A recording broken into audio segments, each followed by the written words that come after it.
নমস্কার, আমি মৌসুমী। শিলালিপিতে আপনাদের সবাইকে স্বাগত জানাই। শোনাচ্ছিলাম লেখিকা সুচিত্রা ভট্টাচার্যের আয়নামহল। আজকে পর্ব 6। স্টিলের আলমারিটা বন্ধ করে চাবির গোছা ব্যাগে পড়লেন মীরা। আর একবার নেড়ে দেখে নিলেন ইস্পাতের হাতল। সবে মাস দেড়েক কাজে লেগেছে গোবিন্দ। ছেলেটাকে বিশ্বাসী বলেই মনে হয়। দোকান বাজার করে এসে পয়সা কড়ির হিসেবও দেয় ঠিকঠাক। তবু সতর্ক থাকা ভালো। জীবন তাকে শিখিয়েছে মানুষের সামনে লোভের জিনিস ছড়িয়ে রাখতে নেই। লোভ লালসায় হিতাহিত জ্ঞানশূন্য হওয়াটাই মানুষের ধর্ম। শাড়ির কুচি ভাঁজে ভাঁজে ফেলার জন্য মীরা ঝুঁকলেন সামান্য। চিরকালই শাড়ি পরার ব্যাপারে তার একটু খুঁতখুঁতুনি আছে। অফিস যাওয়ার তাড়ার সময়ও 100 ভাগ মনোমতো না হলে বেরোতেন না তিনি। অভ্যেসটা রয়েই গেছে। সোজা হয়ে ঘাড় ঘোরাতেই চোখে পড়ল গোড়ালির কাছে পাটটা গুটিয়ে গেছে। নিখুঁত মেয়েলি প্রক্রিয়ায় টেনে টেনে সজুত করলেন সেটাকে। ড্রেসিং টেবিল থেকে ঘড়ি তুলে বাঁধছেন কবচিতে। অল্প গলা তুললেন, গোবিন্দ। বার দুয়েক ডাকার পর গোবিন্দর দর্শন মিলেছে। কি বলছো দিদা? কোথায় ছিলি? বারান্দায় ময়নাটাকে ছোলা দিচ্ছিলাম। দিন কয়েক আগে কোত্থেকে একটা শালিকের বাচ্চা ধরে এনেছে গোবিন্দ। ছেলেটার বদ্ধমূল ধারণা ওটা ময়না। গোবিন্দর আবদারে একখানা খাঁচাও কেনা হয়েছে। পরিচর্যাও চলছে জোর। মীরা হেসে বললেন, দিনে কবার ছোলা খাওয়াস রে? ও তো এবার পেট ফুলে মরে যাবে। বারে, বাটি খালি হয়ে গেছিল যে। যা খুশি কর, অক্কা পেলে হাত পা ছড়িয়ে কাঁদতে বসিস না। মীরা কবজি ঘুরিয়ে সময় দেখলেন। কাজের কথা শোন, উপমা করা আছে, ঠিক 5:30টায় মামাকে দিবি। যদি দেখিস ঠান্ডা হয়ে গেছে মাইক্রো ওভেনে গরম করে নিস। মামা কিন্তু ঠান্ডা সুজি মুখে তুলবে না। পাম্প চালাবি ঠিক 6টায়। বন্ধ করতে ভুলিস না, সকালে কিন্তু ট্যাঙ্ক উপচে জল পড়েছে। আর একটা কি যেন বলবেন ভাবছিলেন। মনে পড়ার আগে টেলিফোন বেজে উঠল। চওড়া প্যাসেজে গিয়ে রিসিভার তুললেন মীরা। ওপারে অনুপল, দিব্যর ছাত্র। অনুপল ছেলেটাকে মীরার বেশ পছন্দ। দায়িত্বশীল, মাথা ঠান্ডা। দিব্যর অসুখের সময় ঝটিতি সিদ্ধান্ত নিয়ে কলকাতায় চলে এসেছিল এই অনুপলই। মীরা স্মিতস্বরে বললেন, কি খবর? তোমার দিব্যদাকে দেখতে আসছো না যে বড়? একটু বাইরে গিয়েছিলাম মাসিমা। দিব্যদা তো এখন মোটামুটি ফিট। অনেকটাই। আঁকাঝোঁকা নিয়েও বসছে মাঝে মাঝে। বাহ বাহ, খুব তাড়াতাড়ি রিকভারি হলো তো। তা হয়েছে। ধরো, দিব্যকে দিচ্ছি। দিব্যর বিছানার পাশে কর্ডলেস ফোনটা থাকে, সমান্তরাল সংযোগ। এদিকে রিসিভার রেখে গোবিন্দকে ছেলের ঘরে পাঠালেন মীরা। ক্ষণ পরেই ফিরে এসেছে গোবিন্দ। কাঁচুমাচু মুখে বলল, মামা জোর ঘুমোচ্ছে, ডাকবো? কপালে ভাঁজ পড়ল মীরার। ভরা বিকেলে ঘুমোচ্ছে দিব্য? সকালে অনেকক্ষণ স্টুডিওয় ছিল, বেশি ক্লান্ত হয়ে পড়ল নাকি? মাথা নেড়ে মীরা বললেন, থাক, আমি বলে দিচ্ছি। বলা অবশ্য হলো না, লাইন কেটে গেছে। মীরা অপেক্ষা করলেন একটুক্ষণ, যদি আবার রিং বাজে। বাজল। ফোন তুলেই মীরা বললেন, সরি অনুপল, লাইনটা কি করে যেন। কে অনুপল? আমি ধীরা বলছি। এই, তুই দিদি তো? পলকের জন্য চমক। পলকেই ধাতস্থ মীরা। হেসে বললেন, হোমা তুই? কি খবর বল, আছিস কেমন? মন্দের ভালো। দিল্লিতে যা গরম চলছে। তবে বলতে নেই, গরমকাল বলেই হাঁপের টান এখন একটু কম। কিন্তু হাঁটু কোমরের বেদনাটা কিছুতেই যায় না রে। রুনি একটা তেল আনিয়ে দিয়েছে বাইরে থেকে, মাখছি, কাজ তেমন হচ্ছে না। ধীরাটা বরাবরই একটু দুর্বল ধাঁচের, তবে যত না শরীরে ব্যাধি তার চেয়ে বেশি বুঝি মনে। রোগ রোগ করে একটুতেই কাতর হয়ে শরীরটার বেচারা আরও কমজোরি করে ফেলল। বাইরে থেকে দেখে যেমনই লাগুক, মীরারও তো প্রেশার আছে, গ্যাস অম্বলের সমস্যায় ভালোই ভোগেন, কিন্তু আধি ব্যাধিকে মাথায় তুলতে তিনি রাজি নন। কাউকে কিছু না বলে নিজেই ডাক্তারের কাছে গেছেন, ওষুধও খান, গোটা কয়েক ছোটখাটো নিয়ম মানেন, ব্যাস দিব্যি আছেন। দুখানা বড় অপারেশন হয়ে গেছে, তাতেও কি নুয়ে পড়েছেন কখনো? অবশ্য ধীরার মতো আর্থিক টানাটানির ভোগান্তিটা তাঁর যায়নি। নরেন মারা যাওয়ার পর 2 মেয়ে নিয়ে যা দুর্বিপাকে পড়েছিল বেচারি। মীরা জিজ্ঞেস করলেন, নি ক্যাপটা পড়ছিস তো? সবই করছি, সবই করি, কিছুতেই কিছু হয় না। ছাড়। দিব্য কেমন আছে? ভালো, বেশ ভালো। যা একখানা ফাঁড়া গেল, এখন হাঁটাচলা করছে তো? রুনি কি ঠিক করলো শেষ পর্যন্ত? নিমরাজি মতন হয়েছে। সোহম বলছে বাকিটা আমার ওপর ছেড়ে দিন, আমি পুরো রাজি করিয়ে নেব। খুব ভালো, শ্রাবণ মাসেই তবে বিয়েটা লাগিয়ে দে। আমারও তো সেই রকমই ইচ্ছে, অবশ্য ঘটা করে কিছু করা যাবে না। রুনি সোহম দুজনেরই আপত্তি, করলে রেজিস্ট্রি ম্যারেজ হবে, 2 বাড়ির লোকজন আসবে শুধু।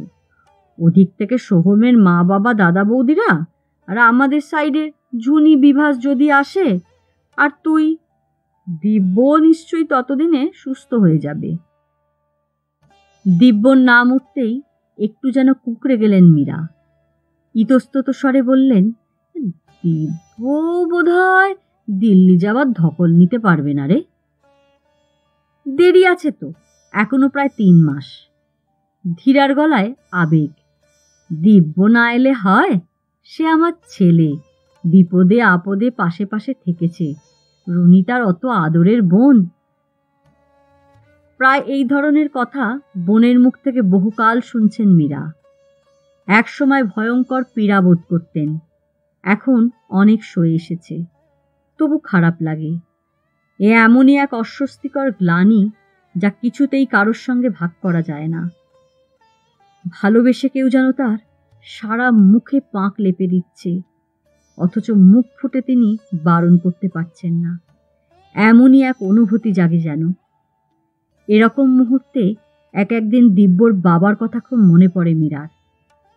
আপাত উদাসীন, নির্বিরোধী কিন্তু শক্ত মনের মানুষটা আজ বেঁচে থাকলে চিত্তের ভার খানিকটা কি লাঘব হতো? ফুসফুসে 1 খামচা বাতাস ভরে মীরা বললেন, সে দেখা যাবে খন, তবে আমি যাব, কথা দিচ্ছি। 8 বছর ধরেই তো আসবো আসবো করছিস, এবার যদি পদধূলি পড়ে, তোরই তো মেয়ের বিয়ে। সেই আবেগ জর্জর সংলাপ। কোনো ক্রমে হ্যাঁ দিয়ে কথাটা চালিয়ে মীরা ফোন রাখলেন। মেজাজটার ছন্দ কেটে গেছে হঠাৎ। বেরোনোর মুখে ধীরার ফোনটা না এলেই বুঝি ভালো হতো। বাইরের বিকেলটা ঝকঝক করছে, বাতাসে মেঘের বালাই নেই, রোদ এখনো যথেষ্ট কড়া, হাওয়াটাও দিচ্ছে না তেমন। কদিন ধরেই একটা শুকনো গরম চলছে, তাপ ঝিনঝিন করে গায়ে ফোটে। শিগগির শিগগির ঝড় বৃষ্টি না হলে ভাজা ভাজা হয়ে যাবে শহরটা। ছাতা মাথায় গলি পেরিয়ে মীরা ধীর পায়ে বড় রাস্তায় এলেন। ছেলের গাড়ি পাড়ার গ্যারেজেই থাকে, ড্রাইভারও এসে হাজিরা দেয় রোজ, তবে ওই গাড়ি মীরা চড়েন না পারতপক্ষে, ইচ্ছেই করে না। বাসে মিনিবাসে ওঠানামা করতেও কেমন অসুবিধে হয় ইদানিং, ভিড়ভাড়ও অসহ্য লাগে। টুকটাক যাতায়াতের জন্য মিটারের গাড়িরই এখন ভরসা। ট্যাক্সিতে উঠে মীরার হঠাৎই মনে হলো, আর একটা নির্দেশ দেওয়া হয়নি গোবিন্দকে। প্রতি সোমবার ফিজিওথেরাপিস্টের পাওনা মেটাতে হয়। দিব্যর খেয়াল না থাকারই কথা, গোবিন্দকে বলে এলে মামাকে সে স্মরণ করিয়ে দিত। যাকগে, কাল দেখা যাবে। মীরার দুহাত কোলের ওপর জড়ো, দৃষ্টি জানলার বাইরে, উল্টো দিকে ছুটছে বাড়িঘর, চিন্তাও। শেষ অবধি তবে বিয়েতে রাজি হল রুনি? মতটা টিকে থাকবে তো? তাকে এবার বলে গিয়েছিল মনস্থিরের পর্ব শেষ। তারপরেও তো দেখা যাচ্ছে হ্যাঁ বলতে 1.5 মাস লাগিয়ে দিল। এত কিসের দোলাচল এখনো? বহুদিন তো হলো, এবার তো অতীতটাকে মুছে ফেলাই যায়। একটা ভুল, তা সে যত বড়ই হোক না কেন, গোটা জীবনের ধারাকে সে নিয়ন্ত্রণ করতে পারে না। পারা উচিত নয়। তবে উচিত অনুচিত দিয়ে কি সর্বক্ষেত্রে মানুষকে মাপা যায়? রুনির মধ্যে যদি কোনো পাপবোধ বাসা বেঁধে থাকে, তবে তা হঠানো খুবই কঠিন। সবাই তো আর দিব্যর মতো পদ্মপাতা নয় যে টোকা মেরে জলটা ফেলে দেবে। সোহমকে কি সব খুলে বলেছে রুনি? না বললে নিজেই পড়বে। গোপন ক্ষত লুকিয়ে হাসি মুখে সংসার করতে গেলে যতটা মনের জোর দরকার তা রুনির নেই। ঝুনির মতো তরল সে নয় যে বরকে নিয়ে অক্লেশে খেলা করবে। সমস্ত রকম পাপাচার ধুয়ে ফেলে। সারাক্ষণ যদি হৃদয় বলে সোহমকে সে কোথাও একটা ঠকিয়েছে, বিবাহিত জীবনের সুখ শান্তি তখনই তো শেষ। সবচেয়ে ভয়ের বিষয়, দিব্যর ওপর রুনির এখনো টানটা রয়ে গেছে পুরো মাত্রায়। দিব্যকে দেখতে এসে রুনি যতই ভানভনিতা করুক, মীরার চোখকে সে ফাঁকি দিতে পারেনি। দিব্যর কাছে যাচ্ছে না, গেলেও বেশিক্ষণ বসছে না, 2-4টে কথা বলেই বেরিয়ে আসছে। বেশিরভাগ সময় বাইরে বাইরে কাটাচ্ছে। আবার সেই মেয়েই মাঝরাতে ওঘরে গিয়ে ঘুমন্ত দিব্যর দিকে তাকিয়ে আছে নিষ্পলক। বিছানায় এপাশ ওপাশ করছে সারা রাত। দৃশ্যগুলো স্মরণে এলেই চড়াং করে মাথা গরম হয়ে যায় মীরার। ওই সময় যদি ছেলেকে ঘেঁটি ধরে এনে দেখাতে পারতেন কত বড় সর্বনাশ সে করেছে মেয়েটার। শুধু রুনি কেন, পৃথার কম ক্ষতি করেছে দিব্য? স্বামী অন্ত প্রাণ ছিল মেয়েটা, তাকে কি দগদান না দগদালো। অন্য নারীতেই যদি আসক্ত থাকবি তাহলে ঢং দেখিয়ে বিয়ে করা কেন? তাও তো পৃথা 10-10টা বছর মুখ বুজে সহ্য করেছে দিব্যকে। অন্য কেউ হলে কি ঘটে যেত কে জানে। না, কণাদের সঙ্গে পৃথার সম্পর্ক গড়ে ওঠায় কোনো দোষ দেখেন না মীরা। তিলে তিলে মরার হাত থেকে তো বেঁচেছে মেয়েটা। পৃথার মুখে প্রথম যেদিন দিব্যর ব্যভিচারের কথা শুনলেন, মীরা বিশ্বাসই করতে পারেননি। ছেলের একটু নারী ঘটিত দোষ আছে এ তিনি জানতেন। বিয়ের আগে গোটাকত ফষ্টি নষ্টির খবরও তাঁর কানে এসেছে, তবে সেগুলোকে তেমন ধর্তব্যের মধ্যে আনেননি। এসব খুচরো খাচরা ভাব ভালোবাসা তো হয়েই থাকে। উঠতি বয়সে শরীরী কৌতূহল সর্বদা শিকলে বাঁধা থাকবে এমন ধারণা আঁকড়ে থাকার মতো প্রাচীনপন্থীও তিনি নন। মানুষ যে স্বভাবতই বহুগামী তাও তিনি জানেন। কিন্তু বিয়ের পর তো কিছু নিয়মকানুন মানতে হয়, তার উপর কিনা রুনিকে নিয়ে। সে রাত্রেই ছেলেকে ডেকেছিলেন ঘরে। আশ্চর্য, অভিযোগটা শুনেও দিব্যর এতটুকু হেলদোল নেই। নির্লজ্জের মতো বলে দিল, ওটা জাস্ট একটা মোমেন্টের ব্যাপার মা, তুমি এই নিয়ে এত মাথা ঘামাচ্ছ কেন? ছি ছি দিব্য, রুনি না তোর বোন?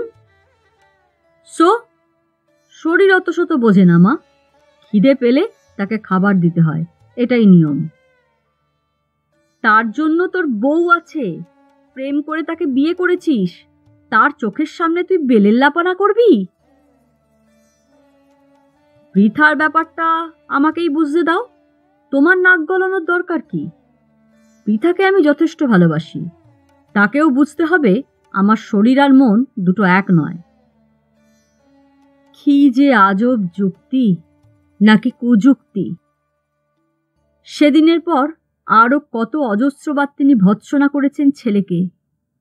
রুনিঝুনিকেও যতটা বলার বলেছেন ঠাড়ে ঠাড়ে, নিজের মান বাঁচিয়ে। রুনির গায়ে তাও মানুষের চামড়া, মাসির বাড়ি আসাটাই সে বন্ধ করে দিয়েছিল। কিন্তু ঝুনি বেহায়ার বেহদ্দ, মাসি বাড়িতে আছে জেনেও দিব্যর ঘরে ঢুকে। শেষের দিকে পৃথা তো মীরার দিকেই আঙুল তুলতে শুরু করেছিল। আপনিই দায়ী, ইচ্ছে করে আপনি বঞ্চিদের কন্ট্রোল করছেন না, ইনডাইরেক্টলি আপনি প্রশ্রয় দিচ্ছেন ছেলেকে। আর কি বা করতে পারতেন মীরা? দিব্যকে ঘাড় ধরে বার করে দিলে কি সমস্যার সমাধান হতো? নাকি বঞ্চিদের সামনে নো এন্ট্রি বোর্ড ঝুলিয়ে দিলে চুকে যেত ল্যাটা? কিছুতেই কিছু হতো না। কল্পনা যে কল্পনা, নিছক একটা কাজের মেয়ে। তাকেও কি ছেড়ে কথা বলেছে দিব্য? এমনি এমনি তাকে এখান থেকে তুলে সুবর্ণলতা সর্বে সর্বা করে বসিয়ে দিল? মীরা কি ঘাসে মুখ দিয়ে চলেন? চিন্তার মাঝেই কখন বালিগঞ্জ সার্কুলার রোড পৌঁছে গেছেন মীরা। বড় স্কুল বাড়িটা পেরিয়ে নামলেন ট্যাক্সি থেকে। পাশের রাস্তাটায় ঢুকে একটু গেলেই তাদের থিওলজিক্যাল ইনস্টিটিউট। একতলায় একটা বড় হল আছে, সেখানেই আসর বসে ধর্মতত্ত্বের, সপ্তাহে 5 দিন। 40 চেয়ারের অধিকাংশই ভরে গেছে। মীরা তৃতীয় সারিতে একটা ফাঁকা সিটে বসলেন।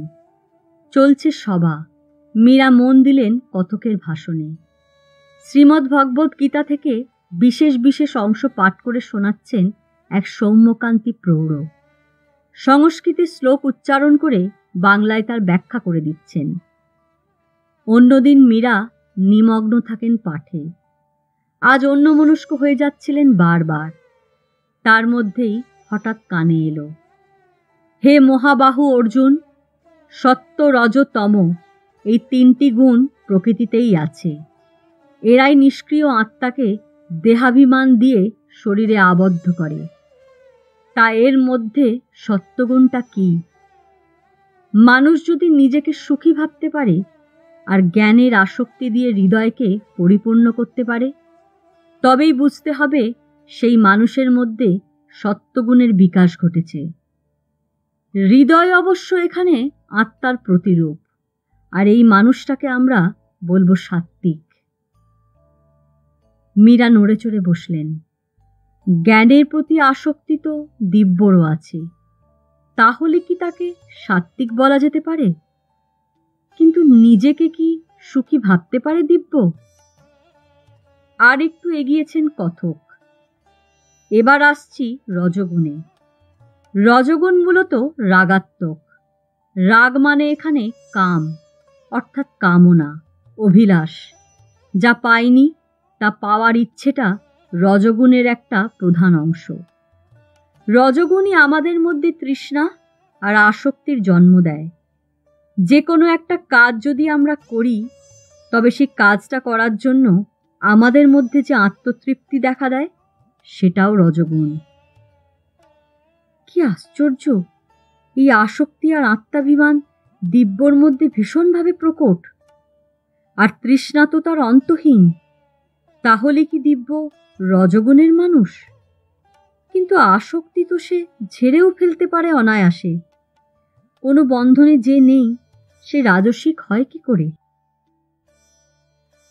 কথক বলে চলেছেন, তমগুণের কথা ধরা যাক এবার। যে গুণের ফলে মানুষের হিতাহিত জ্ঞান লোপ পায়, বিবেক নিষ্ক্রিয় থাকে, প্রধানত সেটাই তমগুণ। আমরা জীবনে যেসব ভুল করি, কর্মে আলস্য দেখাই কিংবা ঘুমিয়ে ঘুমিয়ে সময় নষ্ট করি, সবই যেই তমগুণের কারণে। দিব্যকে কি বিবেকবান বলা সঙ্গত? আপনজনের মনে যে সজ্ঞানে দুঃখ দিতে পারে, তার বিবেক সম্পর্কে কি সংশয় জাগে না? ভালো মন্দের ধারণাগুলো দিব্যর কেমন গোলমেলে। দিব্য কি তবে তামসিক? তাই বা কি করে হয়? কাজে আলসেমি বা সময়ের অপচয়ের প্রবণতা তো দিব্যর স্বভাবে নেই। দিব্য এসব কোনোটাই নয়। আবার বোধহয় মিলেমিশে সবগুলোই। ছোটবেলায় ফড়িং ধরে কাচের বোতলে পুরে ঘন্টার পর ঘন্টা মুগ্ধ নেত্রে তাকিয়ে থাকত দিব্য। কাগজ আর রং পেন্সিল নিয়ে নানাভাবে আঁকত ফড়িংটাকে। আবার আঁকা হয়ে গেলে পতঙ্গটাকে হাতের মুঠোয় চেপে একটা একটা করে তার ডানা ছিঁড়ত। সত্য রজ তমগুণের কি বিচিত্র সমন্বয়! তা মানুষ বোধহয় এরকমই হয়, কোনো শাস্ত্রের সংজ্ঞায় বাঁধা পড়ে না পুরোপুরি। এই তো বিজ্ঞান শাস্ত্র বলে পূর্বপুরুষদের দোষগুণ নাকি পরের প্রজন্মে প্রবাহিত হয়, জিনের কেরামতি। কিন্তু দিব্যর সঙ্গে দিব্যর বাবার কতটুকু মিল? চেহারাই অন্যরকম। সুধাময় ছিলেন মেরে কেটে 5 ফুট 6, দিব্য 6 ফুট ছুঁই ছুঁই। গায়ের রং আর হাইট তো ছেলে মীরার কাছ থেকে পেয়েছে। আবার সুধাময় ছিলেন নিতান্ত নিরীহ মানুষ, ঘর কোনো। আড্ডা হইচই বন্ধুবান্ধব থেকে শতহস্ত দূরে থাকতেন। অফিস আর বাড়ি, বাড়ি আর অফিস, এই ছিল তার নড়াচড়ার পরিধি।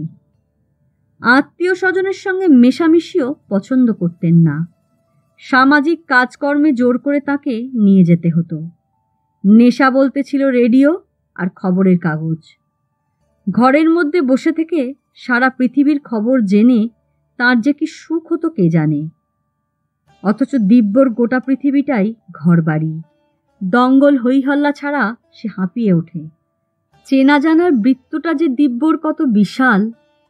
মানুষের সঙ্গে মেশাটাই যেন দিব্যর প্যাশন। প্রায় অপরিচিত লোকও 3 দিনে দিব্যর গলায় গলায়। এমনটা দেখে দেখে মীরার চোখ পচে গেল। শুধু চেনা নয়, তাদের হাড়হদ্দও দিব্যর জানা চাই।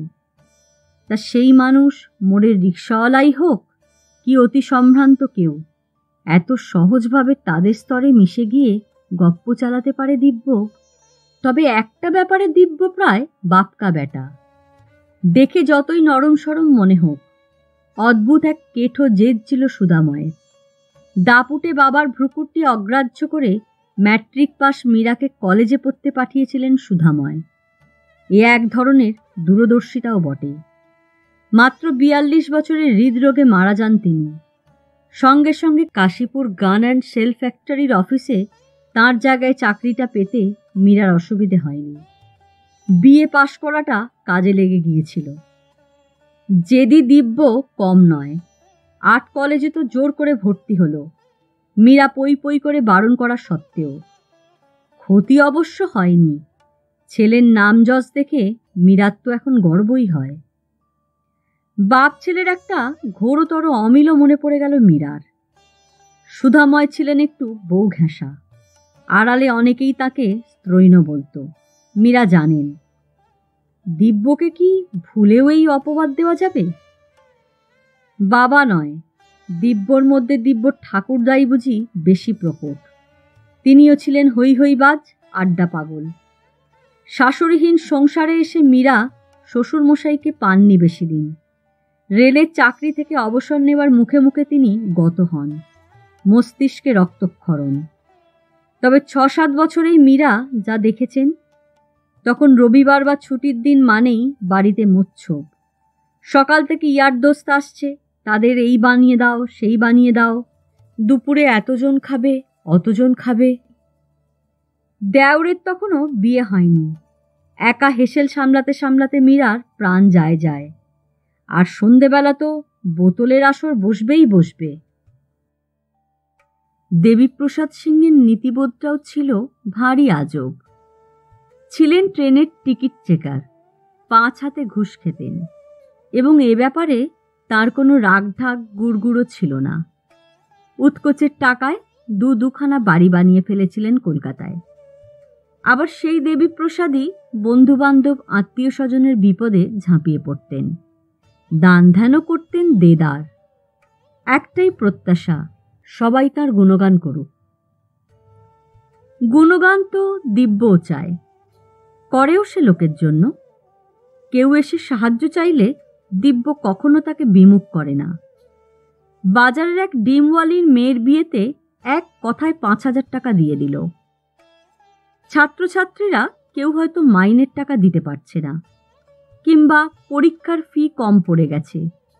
দিব্য স্যারের সামনে গিয়ে দাঁড়ালে কিছু না কিছু বন্দোবস্ত হবেই। তবে শ্বশুরমশাইয়ের মতো অসৎ উপায় বোধহয় টাকা রোজগার করে না দিব্য। কাজকর্মেও তার নিষ্ঠা দেখার মতো। দিব্য যখন একাগ্রচিত্তে ছবি আঁকে, দুনিয়ার রসাতলে গেলেও সে টের পাবে কি? নিজস্ব উপলব্ধিকে রঙে রঙে ফুটিয়ে তোলার আকাঙ্ক্ষাটাই বা তাকে কে দিল? এটা কি ঈশ্বর দত্ত ক্ষমতা? তবে হ্যাঁ, গানের গলা দিব্য পেয়েছে মীরাদের দিক থেকে। মীরার বাবা রীতিমতো নাড়া বাঁধা গুরুর কাছে গান শিখেছিলেন। খেয়াল, ঠুংরি, টপ্পা চর্চা করতেন নিয়মিত। মুঙ্গেরে মীরার বাপের বাড়িতে কত যে বড় বড় গাইয়ের আসা যাওয়া ছিল। মা অবশ্য বাবার এই সঙ্গীত প্রীতিকে পছন্দ করেননি কোনোদিন। নিষ্কর্মা বর বাপের পয়সায় বসে বসে খাচ্ছে আর রাত দিন দ্রিম টানা দেরেনা করছে। কোন বই বা মন থেকে বরদাস্ত করতে পারে? গোদের ওপর বিস্ফোরা বাবা কিনা জড়িয়ে পড়লেন এক অবৈধ সম্পর্কে, মীরারই দুঃসম্পর্কের এক মাসির সঙ্গে। মা কাঁদতেন লুকিয়ে লুকিয়ে, বাবাকে সামনে পেলে দুশ্চরিত্র লম্পট বলে গাল পাড়তেন। কিন্তু মণিমাসিকে কেন যেন তাড়াননি বাড়ি থেকে। হঠাৎই মীরা কেঁপে গেলেন ভেতরে ভেতরে। দিব্য কি তবে তার বাবার কাছ থেকেই? নাকি বাবা, মা, ঠাকুরদা, দাদামশাই, দিদিমা, হয়তোবা অদেখা ঠাকুমা সবাই একসঙ্গে বয়ে চলেছে দিব্য শিরা উপশিরায়? গীতাপাঠ অনেক দূর এগিয়ে গেছে। চলছে ৫ম অধ্যায়, পুরুষোত্তম যোগ। সংসার বৃক্ষ, বৈরাগ্য, শানিত অস্ত্র, আরও কি কি সব যেন বলছেন কথক মশাই। কিছুতেই স্থিতমনা হতে পারছিলেন না মীরা। এমন চিত্তবিক্ষেপ তার কদাচিৎ ঘটে। কি যে আবোল তাবোল চিন্তা আজ ঢুকে পড়েছে মাথায়। নিঃশব্দে মীরা উঠে পড়লেন। বাইরে এসে খোলা জায়গায় দাঁড়ালেন একটু, তারপর ট্যাক্সি ধরে সোজা বাড়ি। ঢোকার মুখেই হিমাদ্রি, একতলার ভাড়াটে। বছর ৪৫ বয়স, কলমের রিফিল তৈরির ব্যবসা করে। বউ ছেলে মেয়ে নিয়ে ভারী নির্ঝঞ্ঝাট সংসার। একগাল হেসে হিমাদ্রি বলল, ভালো আছেন মাসিমা? এই তো। মীরা মৃদু হাসলেন। তোমাদের কলটা সারিয়ে দিয়ে যাওয়ার পর কোনো সমস্যা হয়নি তো? ঠিকই আছে, তবে মাসিমা, ভেতরের বারান্দার সিলিংটা একটু ড্যামেজ হয়েছে। একটা জায়গার চাঙড় খসে ঝুলছে। বেশি কিছু নয়, তবু ভাবছি এবার মিস্ত্রি লাগাবো। ওপরেও অল্প স্বল্প কাজ আছে। দিব্য আর একটু সেরে উঠলেই। না না, তাড়া নেই কিছু, ১-২ মাস পরেই করুন না। হিমাদ্রি ঘাড় চুলকোচ্ছে, আবদারের সুরে বলল, ওই সময় ঘরটরগুলো একবার রং করে নিলে হয় না? হিমাদ্রির অনুরোধ কিছু অসঙ্গত নয়। সে কবে বাড়ি রং হয়েছিল, প্রায় ১১ বছর। পৃথা যাওয়ার পরপরই আগের ভাড়াটে ফ্ল্যাট কিনে উঠে গেল। তখনই হাত পড়েছিল গোটা বাড়িতে। দিব্য ঠাট্টা করে বলেছিল, দেখো, পাড়ার লোক যেন না ভাবে বউ চলে যাওয়ার আনন্দে শাশুড়ি বাড়ির জৌলুস বাড়াচ্ছে। স্নিগ্ধ স্বরে মীরা বললেন, সে প্ল্যানও মাথায় আছে, দেখা যাক কদ্দূর কি করে উঠতে পারি। থ্যাংক ইউ মাসিমা। রোববার সকালে গিয়ে দিব্যদার সঙ্গে দেখা করে আসব। হিমাদ্রি হয়তো কিছু ভেবে বলেনি কথাটা, তবু মীরার হাসি পেয়ে গেল। তিনি রং করাতে রাজি না হলে হিমাদ্রি কি দিব্যকে দেখতে যাবে না? আলগা হাসিটাকে ঠোঁটে রেখে মীরা সিঁড়ি ভেঙে দোতলায়। দিব্যর দরজার সামনে এসে থমকে দাঁড়িয়েছেন। নীলু বসে আছে দিব্যর কাছে, হাত নেড়ে কি যেন বোঝাচ্ছে দিব্যকে, ঘাড় দোলাচ্ছে দিব্য। মীরাকে দেখে দিব্য জিজ্ঞেস করল, আজ এত তাড়াতাড়ি? চলে এলাম। দেওরের ছেলের দিকে তাকালেন মীরা। কি রে, তুই কতক্ষণ? নীলু সপ্রতিভভাবে কবজি দেখল। তা ধরো ৪০ মিনিট। গোবিন্দ চাটা দিয়েছে? ইয়েস, দিব্যদার নোনতা সুজিও অর্ধেক মেরে দিলাম। বেশ করেছিস। বাড়ির খবর সব ভালো তো? চলতা হ্যায় জেঠিমা, নাথিং নিউ। মা আরও ফুলছে, বাবার মর্নিং ওয়াকের স্প্যান বাড়ছে, তোমাদের বৌমা শুঁটকো হওয়ার জন্য একের পর এক খাওয়া ছাড়ছে, তোমার নাতির গেছমি। হয়েছে, তোর মালগাড়ি থামা, বস, আমি আসছি। মীরা সরে এলেন দরজা থেকে। বলতে নেই তার দেওরের বাড়িতে আদিব্যাধি খুব কম। মনোময় মীরার চেয়ে প্রায় 3.5 বছরের বড়, অর্থাৎ আজকালকার ভাষায় 73+। এখনও শরীর বেশ মজবুত। লেক গার্ডেন্সের বাড়িটা থেকে রোজ হাঁটতে যায় রবীন্দ্র সরোবরে। বংশের ধারা ভেঙে মনোময় যা একটু দীর্ঘায়ু হল। ঘরে এসে কাপড় বদলালেন মীরা। দিব্য নার্সিংহোম থেকে ফিরতে, তাও এ বাড়িতে কয়েকবার দেখা গিয়েছে মনোময়কে। এমনিতে তো সে এখানে প্রায় আসেই না। ছেলেই বাপের কর্তব্য সারে। মীরার দেওরটি চিরকালই একটু স্বার্থপর, নিজেরটুকু ছাড়া কিছুই বোঝে না। দাদা মারা যাওয়ার পর 2 বছরও চেতলায় রইল না। লেক গার্ডেন্সের বাড়ির দোতলার ভাড়াটে তুলে বউ ছেলে নিয়ে চলে গেল সেখানে। মুখে যদিও বলে বৌদির সুবিধে করতেই তার এই প্রস্থান, একতলাটা ভাড়া দিয়ে বৌদি আরামসে থাকতে পারে। কিন্তু সত্যিই কি তাই? আদতে তো বাপের সম্পত্তি ভাগাভাগি করে নেওয়া, বৌদি আর ভাইপোর দায়িত্ব কাঁধ থেকে ঝেড়ে ফেলা। অথচ মনোময়রা থাকলে হয়তো ভালোই হতো, অন্তত দিব্যর জন্য। যৌথ সংসারে মানসিক বিকার সংযত থাকে। কালো কলকাপার সাদা শাড়ি ভাঁজ করে মীরা রাখছেন আলনায়। ঘরে নীলু খাটে পা ঝুলিয়ে বসে বলল, তোমার গোবিন্দরাম নাকি একটা শালিক পুষেছে? আর বলিস না, কি যে খ্যাপামো, বলে ওটা নাকি ময়না। যা না, বারান্দায় আছে, দেখে আয়। খাঁচা পর্যবেক্ষণ করে এসে নীলু বলল, না গো, ময়না হলেও হতে পারে, শালিকের সঙ্গে একটু তফাৎ আছে। ছাই তফাৎ। চা খাবি নাকি আর একবার? তোমার জন্যে করলে দাও, আমার তো চায় না নেই। গোবিন্দকে নির্দেশ দিয়ে খাটের একধারে বসলেন মীরা। পলকা কৌতূহল মাখা স্বরে বললেন, দাদাকে অত হাত পা নেড়ে কি বোঝাচ্ছিলি রে? সে একটা ব্যাপার আছে। নীলু চোখে রহস্য করল, প্রাইভেট। ও, আমাকে বলা যায় না বুঝি? তা ঠিক নয়। নীলু হঠাৎ নিশ্চুপ, তারপর কপাল কুঁচকে বলল, তোমার বোধহয় জেনে রাখাই ভালো। দাদা তোমার মায়ের সম্পত্তি বেচে যে টাকাটা পেয়েছিল, 16 লাখ। কত? তুমি জানো না? দিব্য আমায় কিছু বলে নাকি? আমি কিছু জিজ্ঞেস করা মানেই তো ওর কাজে নাক গলানো। স্ট্রেঞ্জ, তোমার মার জমি বাড়ি। নীলু একটুক্ষণ স্পিটটি নট, তারপর গলা নামিয়ে বলল, যাকগে শোনো, দাদা 16 লাখ টাকা পেয়েছিল, তার অর্ধেক সুবর্ণলতা তৈরিতে খরচ করেছে, বাকিটা ফিক্সড করে রেখেছিল। মাস মাস একটা সুদ পেত, খুব কম, 4,000। এই বছর কানেক আগে আমায় এসে বলল, তুই তো শেয়ার টেয়ার নিয়ে ঘাঁটাঘাঁটি করিস, এই টাকাটা কিভাবে লাগানো যায় বলতো, উইথ মিনিমাম রিস্ক। আমি তখন সব ব্যবস্থা করে দিলাম।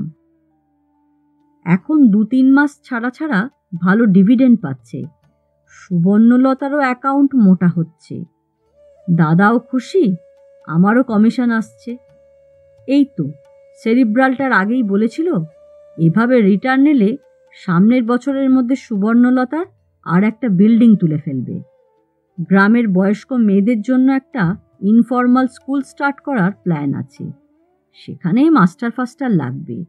গ্রান্ট টার্ন জুটছে বটে, কিন্তু মনের মতো করে কিছু গড়তে গেলে সবসময় গ্রান্টের হাপিত্যেশ করে থাকলে তো চলে না।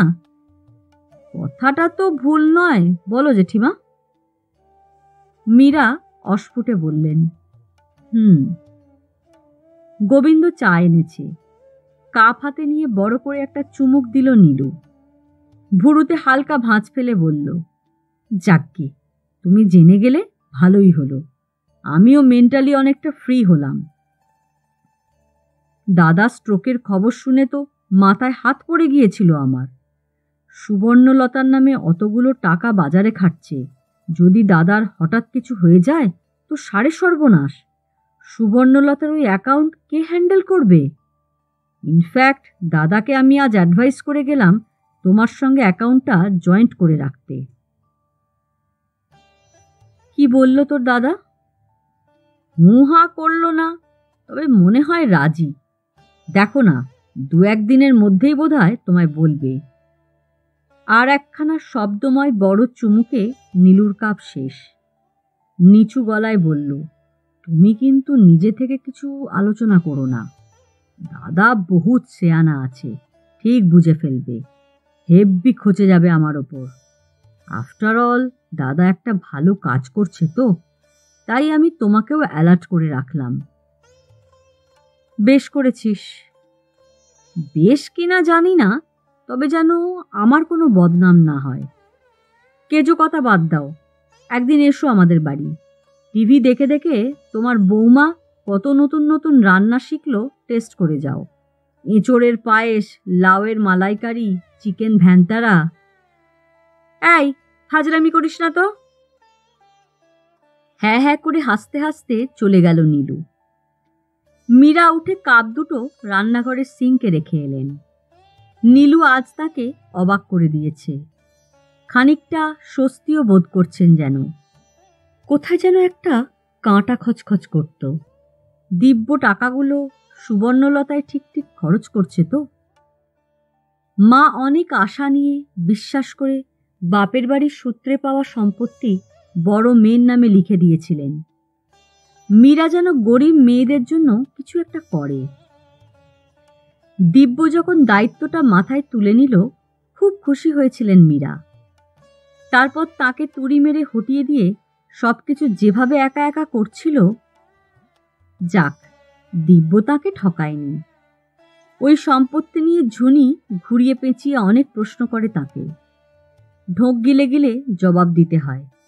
এবার তো আর সদুত্তর দেওয়ার অসুবিধা রইল না। গোবিন্দ উঁকি দিয়েছে, দিদা রুটিগুলো করে ফেলবো? মীরা দেওয়াল ঘড়ি দেখলেন। এত তাড়াতাড়ি? সবে তো 7:45। মামা 9টায় খাবে। তাহলে একটু টিভি দেখি। চালা, কিন্তু আস্তে। কি একটা হাসির সিরিয়াল চলছে টিভিতে। 2-4 মিনিট মীরাও চোখ রাখলেন পর্দায়। গল্প আধা খেঁচড়া অবস্থাতেই ঝাংঝাং বিজ্ঞাপন শুরু হয়ে গেল। সাধে কি মীরার টিভি দেখতে বিরক্ত লাগে? বিছানা ছেড়ে নামলেন মীরা। দিব্যর কাছে গিয়ে একটু বসলে হয়। দিনমানে ছেলের সঙ্গে আজ তো কোনো কথা হয়নি তেমন। 24 ঘন্টা টোটো করে বেড়ানো দিব্য এখন পরিপূর্ণ গৃহবন্দী। মা হিসাবে তার কি মাঝে মাঝে তাকে সঙ্গ দেওয়া কর্তব্য নয়? দিব্যর ঘরে ঢুকে মীরার পা আটকে গেল। দিব্য বসে আছে দক্ষিণের জানলায়। গভীর তন্ময় ছেলে কি যে দেখছে অন্ধকারে। মা যে পিছনে দাঁড়িয়ে, দিব্যর হুঁশই নেই। ছেলের চওড়া কাঁধে হাত রাখতে গিয়েও সরে গেলেন মীরা। এত কাছাকাছি থেকেও দিব্য যেন আবছা হয়ে এলো ক্রমশ। দিব্যজ্যোতি একা একা দাবা খেলছিল। 64 ঘরের বোর্ডটা তাকে আজ পেয়ে বসেছে যেন। মধ্যাহ্নভোজের পর একটু ঝিমিয়ে নিয়ে ঘুঁটি সাজিয়ে শুরু করেছিল। এখনো একটা দান পুরো হলো না। সম্পূর্ণ পক্ষপাত শূন্য হয়ে খেলা যে কি কঠিন। সাদা এগোতে গেলে কালোর ফাঁকফোকর নজরে পড়ে যায়। কালোকে এগোলে সাদার। কাউকেই তো সহজে জিততে দেওয়া চলে না। তাই দিব্যজ্যোতি খেলছে খুব সতর্ক হয়ে, ঢিমে তালে। এক একটা চাল দিয়ে ভাবছে তো ভাবছে, ভাবছে তো ভাবছে। ডান দিকে নৌকোর ঘরের কালো বোড়েটাকে ষষ্ঠ ঘরে ঠেলতে গিয়ে দিব্যজ্যোতির হাত থেমে গেল। সাদা গজের রাস্তাটা খুলে যাচ্ছে না। চাল একবার দিয়ে ফেললে ফেরত নেওয়া যাবে না, এ নিয়ম সে নিজেই স্থির করেছে। সুতরাং বোড়েটা না ছোঁয়াই ভালো। বরং টিকে থাকা কালো ঘোড়াটাকে নিয়ে একটু ভাবলে হয়। রাজা মন্ত্রীকে নিয়ে জব্বর দুর্গ গড়ে ফেলেছে সাদা, সরাসরি সেখানেই হানা দেওয়া দরকার। মাথা চুলকে চুলকে শেষমেশ ঘোড়াটাকেই আড়াই ঘর বাড়ালো দিব্যজ্যোতি। হ্যাঁ, এই ভালো। নৌকো মন্ত্রী দুটোই একসঙ্গে ধরা পড়েছে। আবার ঘোড়ার পিছনে বোরের জোরও থাকছে। সাদা এবার সরাক মন্ত্রীকে। নিজের মগজকে ঘুরিয়ে ফের কালো থেকে সাদায় আনছিল দিব্যজ্যোতি। সামনে মূর্তিমানা বাধা। মীরা আর গোবিন্দর যুগলে প্রবেশ। দিব্যজ্যোতি ঘাড় ওঠালো। মীরাকে দেখে নিয়ে বলল, বেরোচ্ছ নাকি? আজ তো তোমার মিশন নেই। একটু কসবা যাব রে। সেখানে আবার কে আছে? তোমার ধর্মপথের কোনো সহযাত্রী? ফের তোর ওই বাঁকা বাঁকা কথা। কতবার বলেছি ধর্মকর্ম করতে আমি যাই না। নানান ধরনের তত্ত্বকথা শুনতে আমার ভালো লাগে। নিজে মানা না মানাটা বড় নয় দিব্য, জানাটাই বড়। Well said. দিব্যজ্যোতি খুনসুটিটায় মজা পেল। দাঁত বার করে বলল, কসবায় তাহলে কোন মক্কেল? বললাম যে মুঙ্গেরের রানী দিয়ে এসেছে। পেটে কি একটা অপারেশন হবে। যাই একবার দেখা করে আসি, মনটা খুব টানছে। তোমাদের মনেরও বলিহারি। দিদা মারা যাওয়ার পর তো মুঙ্গেরের ছায়াও মারাওনি। 20 বছর পর সেই মুঙ্গেরের দিদির জন্য হঠাৎ মন উচাটন। মন থাকলেই উচাটন হয় দিব্য। শুধু 20 বছর নয়, যতদিন মানুষ বেঁচে থাকে ততদিনই হয়। তুই এসব বুঝবি না। কেউ? দিব্যজ্যোতি ঠোঁট বেঁকিয়ে হাসল। মুঝমে দিল জैसा गड़बड़िया चीज नहीं है क्या? है কি নেই है ভাবো। আমি যাচ্ছি। যাও, গলা জড়িয়ে একটু কেঁদে এসো। দিব্যজ্যোতি চোখ টেরচা করে গোবিন্দকে দেখল। তাই পক্ষী প্রেমিকটিও তোমার সহচর হচ্ছেন নাকি? তোকে একা ফেলে বেরোই আমি?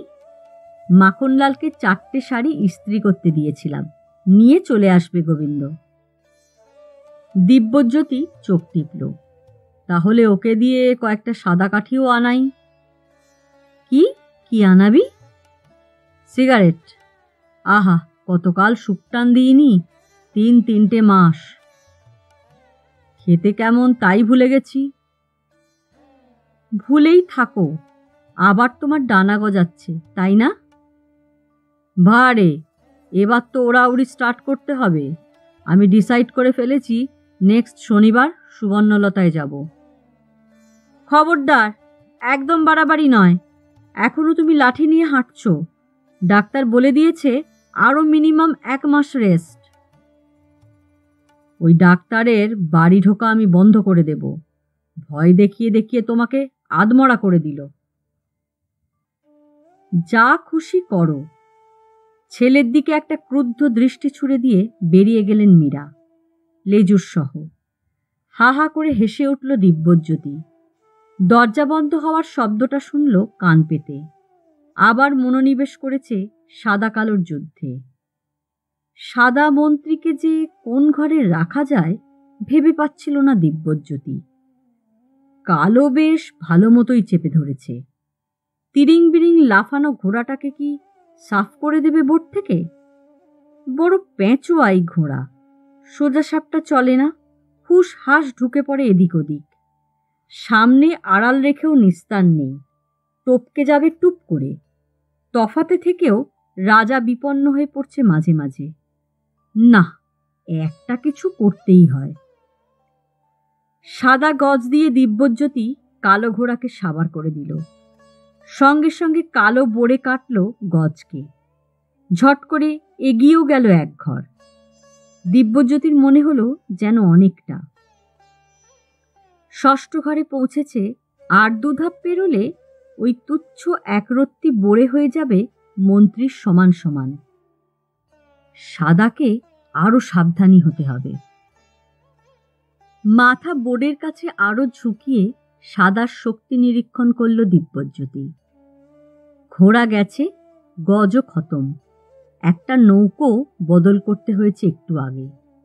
মন্ত্রী ছাড়া আছে মাত্র দুটো ক্ষীণবল বড়ে। শালা সাদার আর এ যাত্রা রক্ষা নেই। কি করা যায়? কি করে বাঁচানো যায়? মরিয়া হয়ে বোড়ের চাল দেবে? সাইডের সাদা পদাতিক যদি এক পা এগোয়, কালো হাতিকে পিছোতে হবে দুপা। তখন যদি মন্ত্রীকে ঠিকঠাক ব্যবহার করা যায়। একটাই সমস্যা, কালো বিশেষ ভুল করেনি, বরং সাদাই দুটো তিনটে গন্ডগোল করে ফেলেছে। অকারণে দুখানা আয়ুধ খোয়ালো। প্যাসেজে কলিং বেলের আওয়াজ। দিব্যজ্যোতির ভুরু কুঞ্চিত হল। গোবিন্দ বেটা কি চাবি নিয়ে যায়নি? গলা চড়িয়ে বলল, আসছি, দাঁড়া। বিছানা থেকে নেমে লাঠি শক্ত করে ধরল দিব্যজ্যোতি। হাঁটতে গেলে টাল খাচ্ছে না বটে, তবে এখনো যেন কাঁপে ডান পা। এ সপ্তাহ থেকে ফিজিওথেরাপিস্ট একবেলা আসছে। আজ সকালেই ছেলেটা বলেছিল, হাতের চেয়েও পা নাকি বেশি দিন ভোগাবে। অনেকটা ভার নিতে হয় কি না? খুটখুট লাঠি বাজিয়ে দিব্যজ্যোতি দরজায় এলো। পাল্লা খুলে অবাক, গোবিন্দ নয়, ঝুনি। দিব্যজ্যোতি ঘাড় উঁচিয়ে ল্যান্ডিংটা দেখছিল। ঝুনি ফিক করে হাসল। কাকে খুঁজছ? মিমলি? সে আজ আসেনি। দরজা থেকে সরে এলো দিব্যজ্যোতি। স্বাভাবিক গলাতেই বলল, সে তো দেখতেই পাচ্ছি, ভেতরে আয়। প্যাসেজে ঢুকে চটি ছাড়তে ছাড়তে ঝুনি বলল, মিমলিকে না দেখে হতাশ হলে নাকি? সব সময় এত সিলি কথা বলিস কেন? সদর দরজা ভালো করে লাগিয়ে দে। ফের বিছানায় এসে বসল দিব্যজ্যোতি।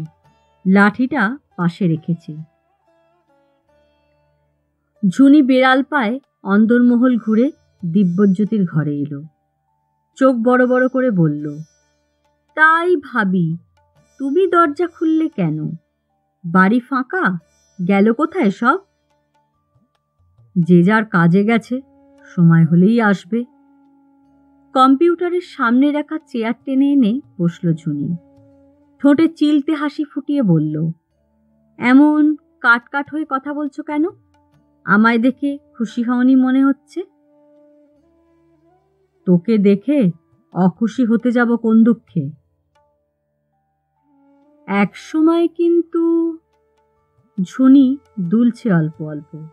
গলার আওয়াজটাকেও দুলিয়ে দিয়ে বলল, এরকম একা বাড়িতে আমায় দেখলে তোমার চোখ জলজল করে উঠত? পুরনো কথা থাক। থাক তবে। ঝুনি স্থির হলো। চোখ কুচকে দেখল দাবার বোটখানা। তারপর যেন আপন মনেই বলে উঠল, তবে কি জানো দিব্যদা, পাস্ট ভীষণ বিচ্ছিরি ব্যাপার, কিছুতেই পিছু ছাড়ে না। কোনো না কোনোভাবে সে ঘুরে ফিরে আসবেই লাইফে। ভাঁজ মারিস না তো, প্যাঁচোয়া ডায়লগ আমার পছন্দ হয় না। যা বলবি স্ট্রেট কাট বল। শুনবে?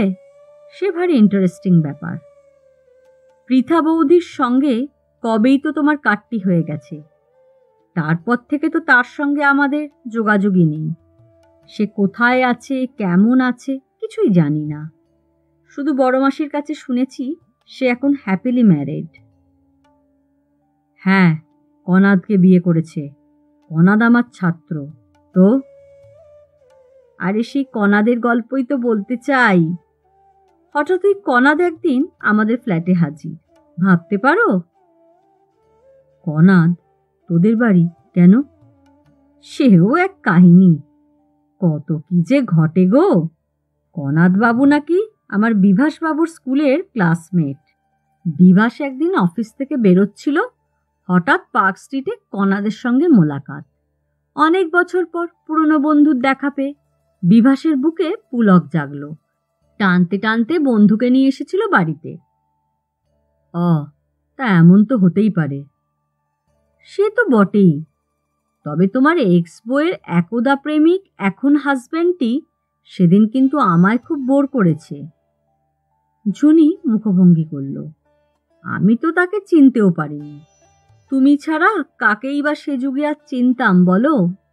হয়তো দেখেছি, তোমার কত ছাত্রকেই তো চোখে পড়ত। তোমরা তো তখন কেউ আমায় বলনি পার্টিকুলার ওই ছাত্রটার সঙ্গেই তোমার বউ। বাট দ্যাট কনাদ কিন্তু প্রথম দর্শনেই আমাকে রেকগনাইজ করল। তুই সুন্দরী তো, তাই বোধহয় মনে রেখে দিয়েছে। টিজ করো না দিব্যদা। ঝুনি ঠোঁট টিপে হাসল। একদিন এই ঝুনিকেই কিন্তু তোমার কুৎসিত লাগেনি।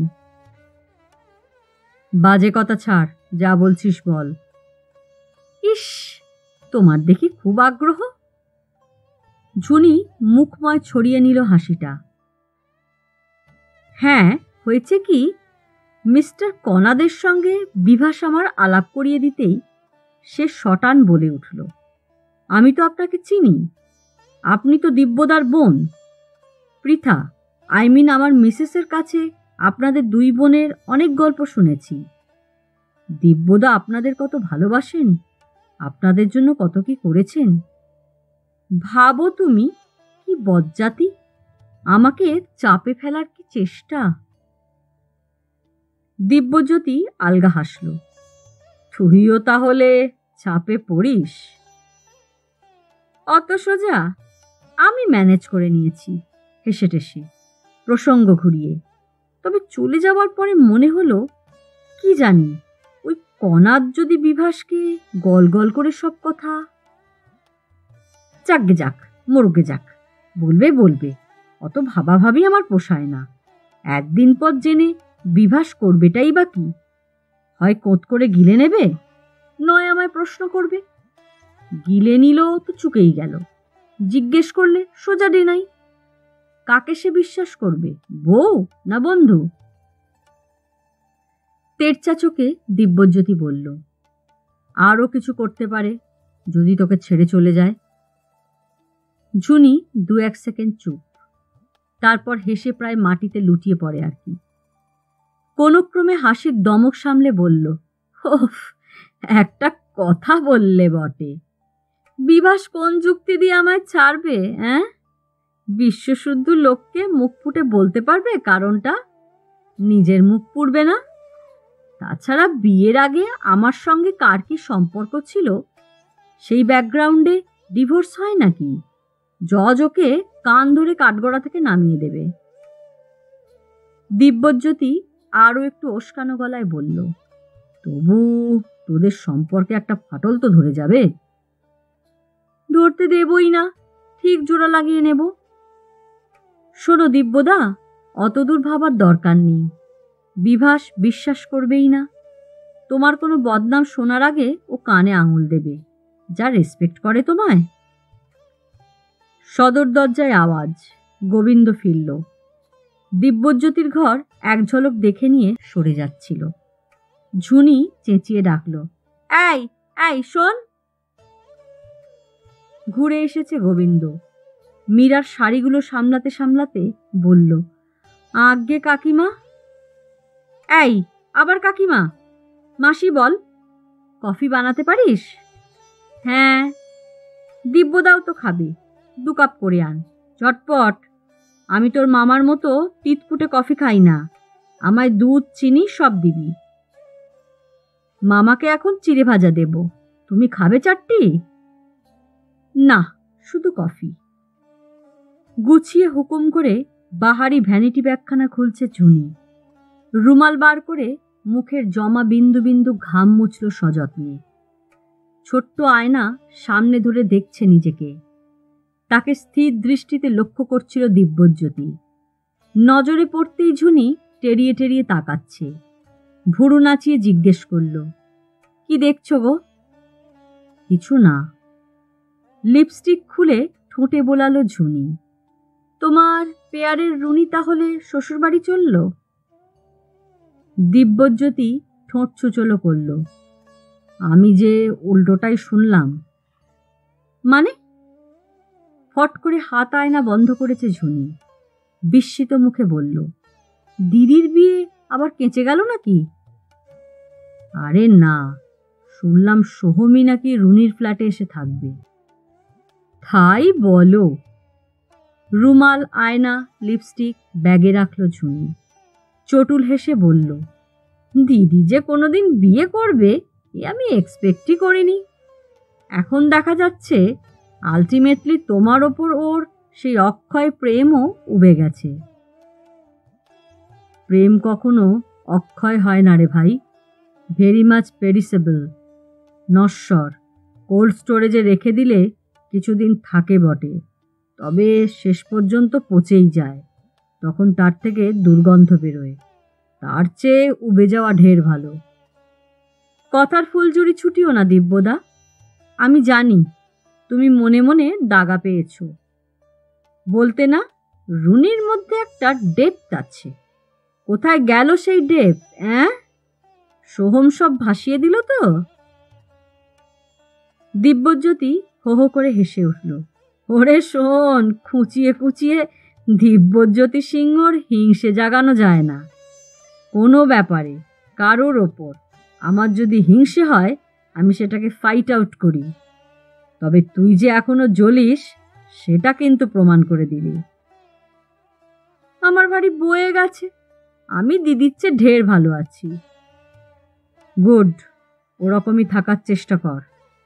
এবার ধানাই পানাই ছেড়ে ঝেড়ে কাজ তো। হঠাৎ আবির্ভূত হলি কেন? বারে, আমি তো প্রায় তোমায় দেখতে আসি না? সঙ্গে সারাক্ষণ একটা ল্যাংবোর্ড থাকে, আজ তাকে রেখে এসেছিস যে বড়। ঝুনির মুখে হাসি ফিরে এলো। আমি জানি মিমলিকে দেখার জন্য তুমি ছটফট করো, নিজের মেয়ের ওপর টান যাবে কোথায়?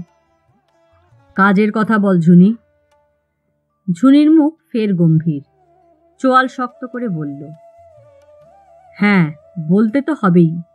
তুমি যতই অস্বীকার করো, মিমলির কিন্তু তোমার ওপর একটা অধিকার আছে।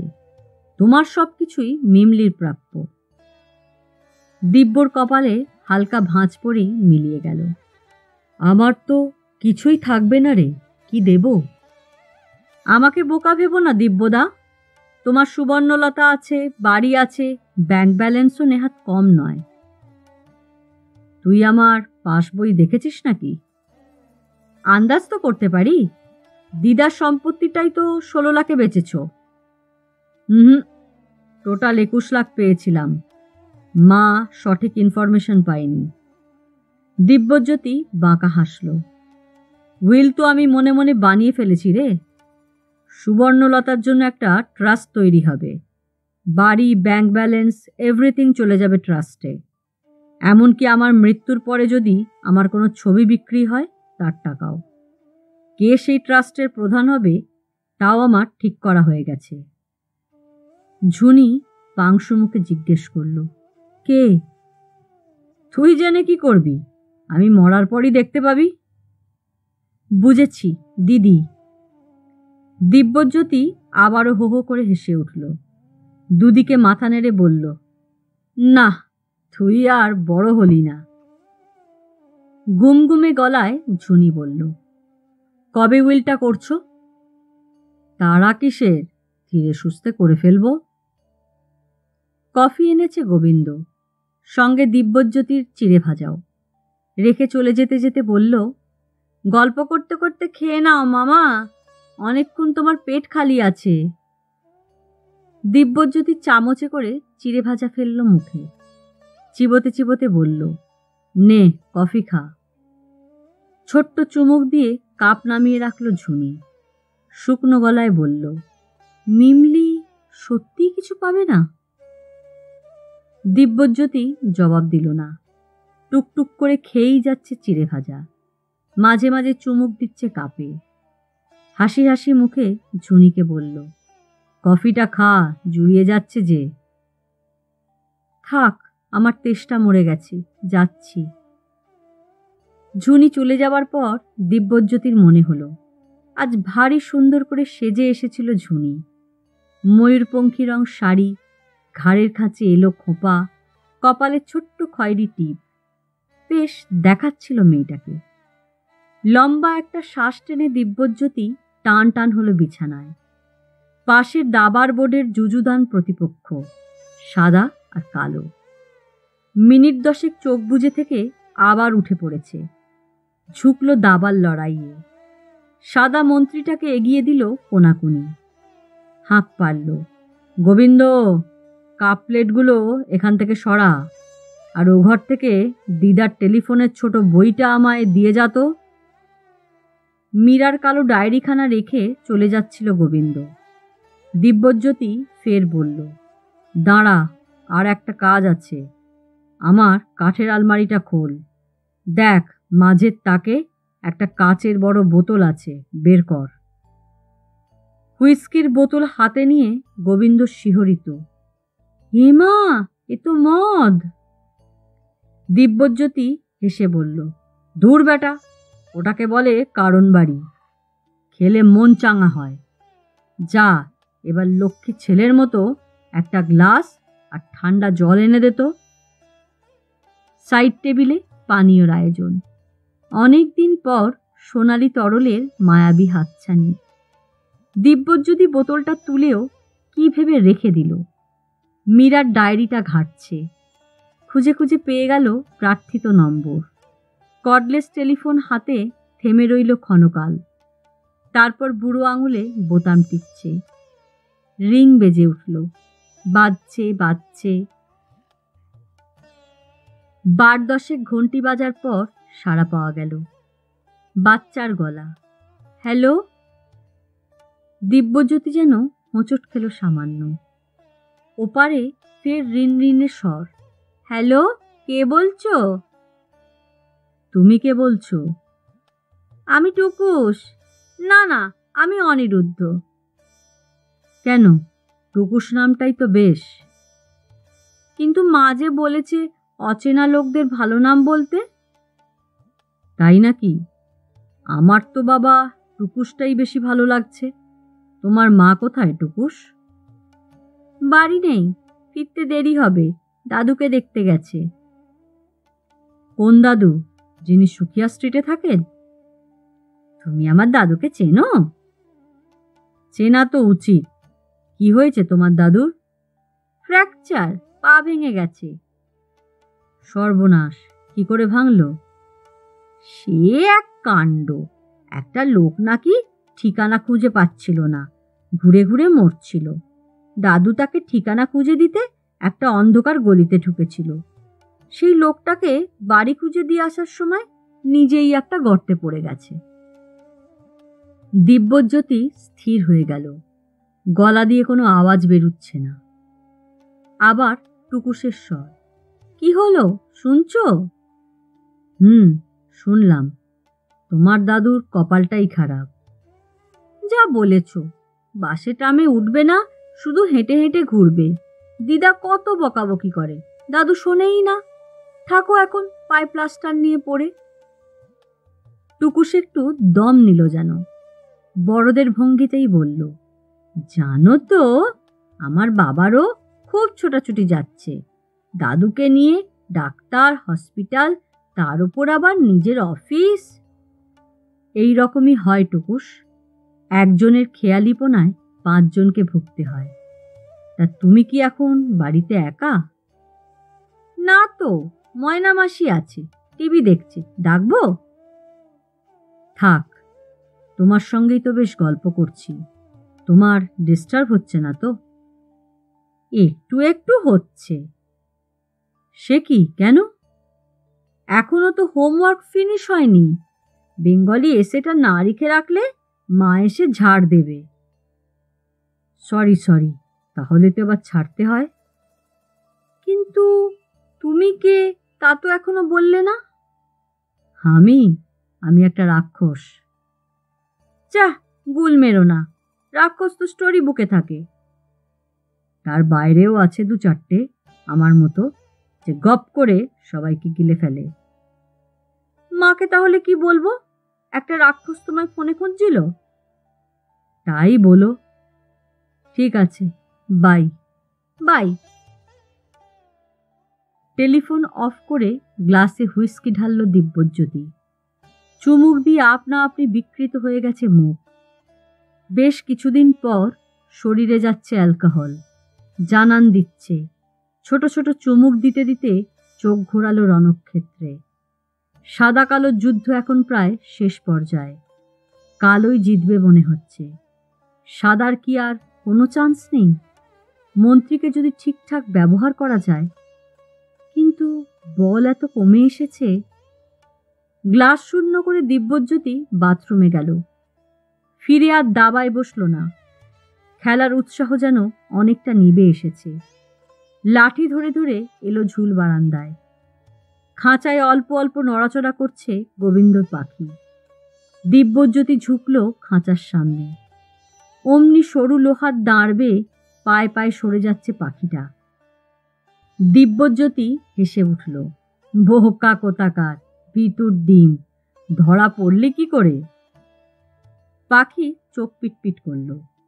দিব্যজ্যোতি আরো জোরে হেসে উঠল।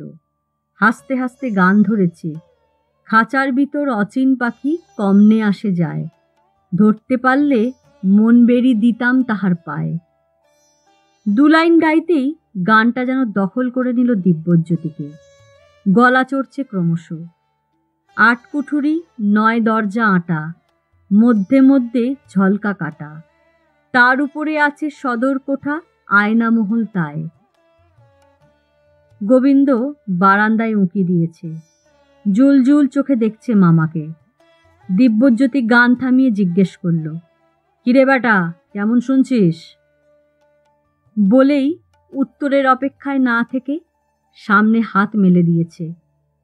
ফিরছে ঘরে, হাঁটতে হাঁটতে গাইছে, মন তুই রইলি খাঁচার আসে, খাঁচা যে তোর তৈরি কাঁচা বাঁশে রে, কোন দিন খাঁচা পড়বে খসে, ও মন লালন কয় খাঁচা খুলে সে পাখি কোনখানে পালায়। নিজের ঘরের চৌকার ডিঙোতে গিয়েও দিব্যজ্যোতি দাঁড়িয়ে পড়ল। ঘাড় ঘুরিয়ে দেখল ছাদে ওঠার সিঁড়িটাকে। সুরার প্রভাবে মাথা অল্প ঝিমঝিম। বহুকাল খোলা আকাশের নিচে দাঁড়ানো হয়নি। যাবে একবার? সিঁড়িতে পা রাখতেই পিছনে গোবিন্দ, তুমি ওপরে চললে যে, তোমার না সিঁড়ি চড়া বারণ? বেশি গার্জেনি ফলাস না তো, ঊর্ধ্বপানে চলি আমি, রোধেকে আমায়। লালনের সুরে স্বরচিত পংক্তি গেয়ে উঠল দিব্যজ্যোতি। লাঠিতে ভর দিয়ে সময় নিয়ে নিয়ে ভাঙছে সিঁড়ি। একটা করে ধাপ, একটু করে থামা। 22টা সিঁড়ি চড়তে যেন 22 বছর সময় লেগে গেল। ওপরে ওঠা কি যে কঠিন। ছাদে পৌঁছে হাঁপাচ্ছে দিব্যজ্যোতি। ঘেমে গেছে রীতিমতো, কাঁপছে থির থির। মিষ্টি হাওয়ার ঝাপটা এলো সহসা, কিছুটা যেন জুড়ল শরীর। চিলে কোঠার দেওয়ালে হেলান দিয়ে তাকালো উপর পানে। মেঘ নেই, সন্ধ্যের আকাশে ঝিকমিক করছে তারা। চোখ চালিয়ে দিব্যজ্যোতি চেনা তারাদের খুঁজতে শুরু করল। ওই তো সপ্তর্ষি মণ্ডল, পুলহ, ক্রতু। সোজা চলে গেলে ওই তো সিংহ রাশি। ওদিকের উজ্জ্বল তারাটা মঘা না? সিংহ রাশির পূর্ব দিকে তো বুয়োটিসের থাকার কথা। হ্যাঁ আছে, লালচে রং সাথীকেও দেখা যায়। কিন্তু চিত্রা কোথায় গেল? আবার সপ্তর্ষি মণ্ডলে এলো দিব্যজ্যোতি। আন্দাজে আন্দাজে বশিষ্ঠ, অঙ্গিরা আর মরীচিকে জুড়ল। বৃত্তচাপের মতো লাইনটাকে ঘুরিয়ে দিল দক্ষিণ পূর্ব আকাশে। আছে আছে, সাথীর পরে চিত্রাও আছে। উত্তর ফাল্গুনী, চিত্রা আর সাথী। মুঙ্গেরের দাদু বলতো, ঠিক যেন ত্রিভুজের 3টে কোণ। আরো কত তারা যে তাকে চিনিয়েছিল দাদু। শ্রবণা, আর্দ্রা, জ্যেষ্ঠা, রোহিণী। রোহিণীর বিয়ে। শ্রাবণ মাসে দিল্লি যেতেই হবে দিব্যজ্যোতিকে। গাঢ় নীল আকাশে দিব্যজ্যোতি রোহিণী তারাটাকে খুঁজল। নেই, কৃত্তিকাকেও দেখা যায় না। কোথায় যে হারিয়ে গেল তারাগুলো। সোনামাটির আকাশ হলে হয়তো চোখে পড়ত। সুবর্ণলতা ঠিকঠাক চলছে তো এখন? কল্পনার বড্ড রাগ। নিজের সব জ্বালাপোড়া দিব্যজ্যোতির সুবর্ণলতায় উগড়ে দেয়। পৃথা আর কনাদকে একবার বলবে টুকুসকে নিয়ে সুবর্ণলতায় যেতে? যাবে কি পৃথা? দিব্যজ্যোতি আবার দৃষ্টি মেলল আকাশে। কি তিথি কে জানে, চাঁদ আজ ওঠেনি এখনো। অন্ধকার ঘনতর হওয়ার সঙ্গে সঙ্গে নক্ষত্রপুঞ্জের ঔজ্জ্বল্য যেন বাড়ছে ক্রমশ। বিচ্ছুরিত হচ্ছে অজস্র রং। খাঁচা খুলে দিলে পাখি কি ওই রঙের দেশে উড়ে যেতে পারে? ফের দিব্যজ্যোতি গেয়ে উঠল। 8 কুঠুরি নয় দরজা আঁটা, মধ্যে মধ্যে ঝলকা কাটা। তার উপরে আছে সদর কোঠা আয়না মহল তাই। হঠাৎই ছিঁড়ে গেল গান। সহসা শরীরের সমস্ত রক্ত আলোর গতিতে ধেয়ে এসে আঘাত করল দিব্যজ্যোতির মাথায়। একটা তীক্ষ্ণ তপ্ত লৌহ শলাকা মস্তিষ্ককে বিদ্ধ করল যেন। মুহূর্তের জন্য, অথবা মুহূর্তের এক অতি ক্ষুদ্র ভগ্নাংশের জন্য দিব্যজ্যোতির কণ্ঠনালী ছিঁড়ে এক বিকট গোঙানি ছিটকে এলো। পরক্ষণে দীর্ঘ দেহটা আছড়ে পড়েছে মাটিতে, পাশে লাঠিটাও।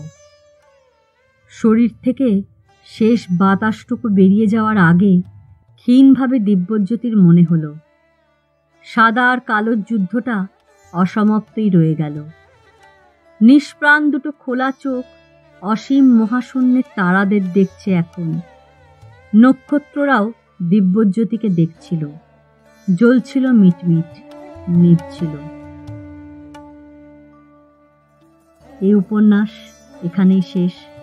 গল্প পাঠ ভালো লাগলে একটা লাইক দিয়ে যেতে ভুলবেন না। আপনাদের সকলের কাছে আমার অনুরোধ, যারা এখনও আমার চ্যানেলটা সাবস্ক্রাইব করেননি, প্লিজ আমার চ্যানেলটা সাবস্ক্রাইব করে নেবেন। পাশে যে বেল নোটিফিকেশানটা আছে সেটা অবশ্যই প্রেস করে দেবেন, আর কমেন্টস করবেন, শেয়ার করবেন। আজকের মতো নমস্কার।